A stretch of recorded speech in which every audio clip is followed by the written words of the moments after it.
Magandang umaga mga bata, kamusta kayo? Ako ang iyong guro ngayon, I'm Teacher Rose Cami. So bago ang lahat, sino gusto magdasal? Okay, let us pray. Heavenly Father, we thank you, we acknowledge your presence, bless us, bless our teacher, bless all the students, bless our study today, in Jesus' name, Amen. Okay, mag-upo tayong lahat. Sino bang absent ngayon? Okay, wala. Very good. So, let's do the angel clap kasi walang absent. 1, 2, 3. Very good. So, ngayon, meron ba tayong assignment? Okay, let's check your assignment. Who got a perfect score? Okay, very good, Princess. Next time, do your assignment very well so that you got a perfect score. So, bago tayo magpunta sa ating lesson, meron tayong classroom rules muna. Una-una, listen while teacher are talking. Second, raise your hands when you speak. Third, respect one another. Fourth, stay on task.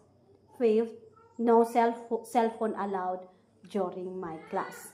So, meron ba, ano topic natin kahapon? Sino nakaalala sa inyo sa ating topic kahapon o balik-aral kahapon? Okay, Coco, very good. Anong topic natin? Bansa-bansa. Sino ka? Very good. Dito, pinag-usapan natin kultura ng ating bansa. Okay, so, ngayon, pumunta tayo, please, listen, kasi pagtapos nito mamaya, magbibigay ako ng quiz, okay? So, ang ating topic or pamagat ngayon, katangian ng ating bansa. Sa ating mga bata, ano ba ang katangian ng Pilipinas? Okay, ang katangian ng Pilipinas, mayaman tayo sa anyong tubig. Mayaman tayo sa mineral. Very good. So, yan ang katangian ng ating bansa. At mababait. Yang ating bansang Pilipinas, well known as a Christian country. Yan. Dapat pinagmalaki natin ang ating bansang Pilipinas kasi dito tayo lumaki at dito tayo mamumuhay at dito natin nakilala ang ating sarili at higit sa lahat, ang ating Panginoon. So, ngayon mga bata, ngayon, ano nga ba ang katangian ng ating bansa? Ang katangian ng bansa ay tumutukoy sa mga pisikal at kultura o aspeto na bumuo ng at nagpakilala sa isang bansa. So, ito yung mga katangian ng ating bansa na aspeto at bumubuo ng ating bansa. Dito naman sa ating bansa, meron tayong likas na yaman, anyong tubig, klima, population, kinaroroonan, kultura. So, ang likas na yaman, ito ay tumutukoy sa kagubatan, kabuntukan, anyong tubig, mineral, at iba pa. At mayroon din tayo ng klima. Dito mayroon tayong tag-ulan at tag-init. Ito yung klima natin sa ating bansa. At mayroon din tayong population dito sa ating bansa. At ang Pilipinas may pinakamalawak na lupain within 300 kilometro kwadrado at 115,831,000,000 kwadrado at noong 2021 may population na humigit kumulang 109 milyon tao. Ang Pilipinas ang ikawalong pinakamataong bansa sa Asya at ang ika-13 pinakamataong bansa sa daigdig. Okay, magbibigay ako ng activity. Group yourself into 3. 1, 2, 3. So, pauunahan ng sagot, no? Meron ako mga katanungan kung sino yung grupo nga na mauuna na magsagot. So, siya yung unang may score. So, number 1, makikinig. Ano ang isang katangian ng bansa na nagbubuklod sa mga mamamayan? Yes, group 1. Very good. Mauuna yung group 1, ha? Paglago sa ekonomiya. Okay, pwede. So, bawi-bawi. Group 2, group 3, and group 4. So, pangalawang question.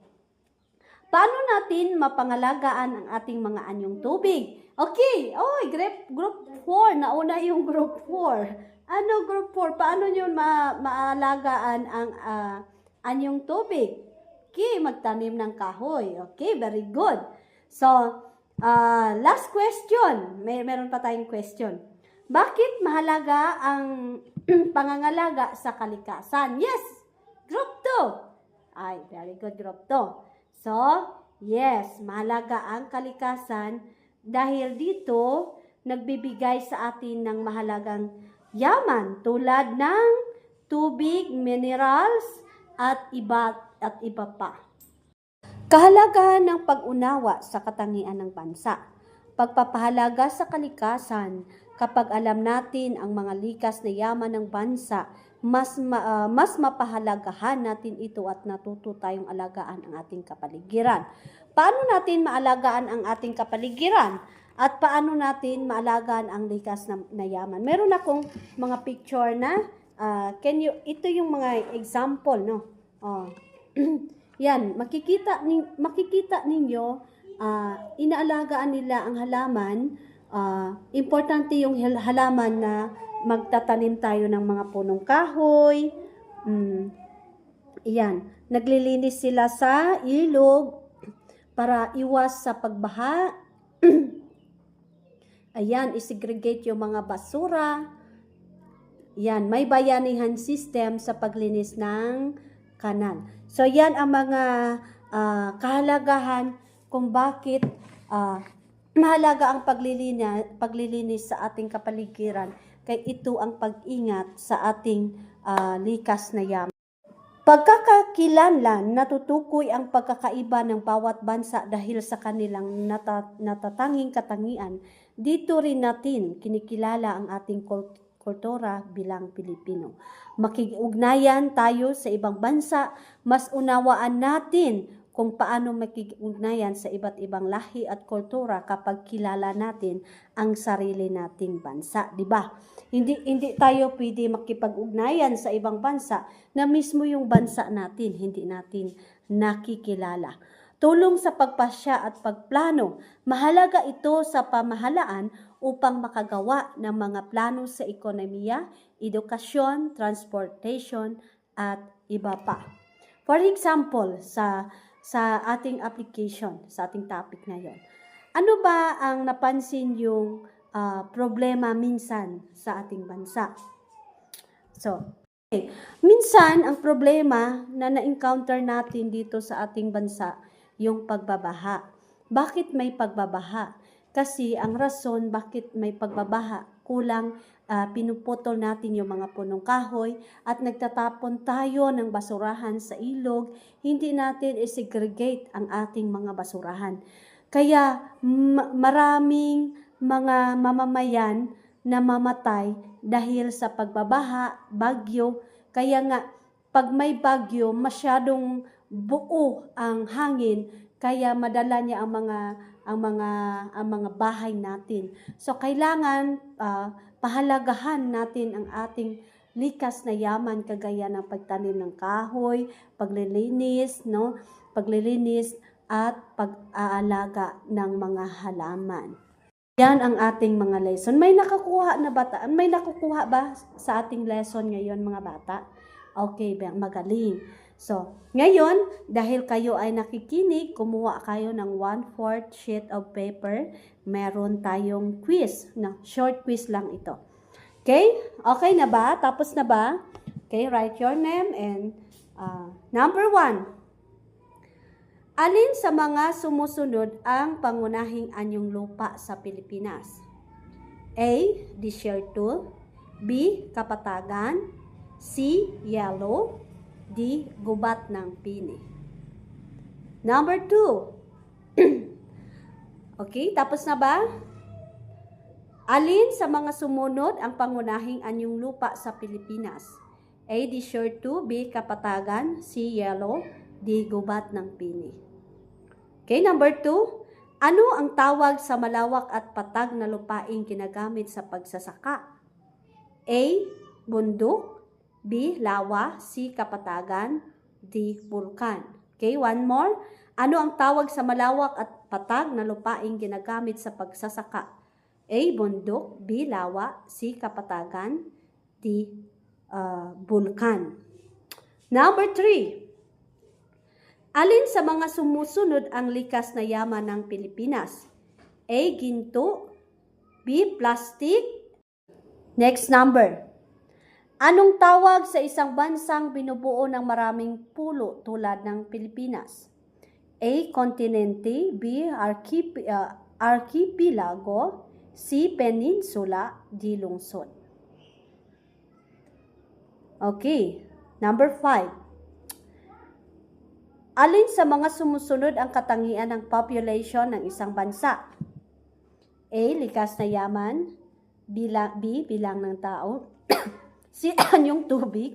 D. Uri ng bundok. Okay? Next number. Paano nakaapekto ang klima sa hanap buhay ng mga tao sa isang lugar?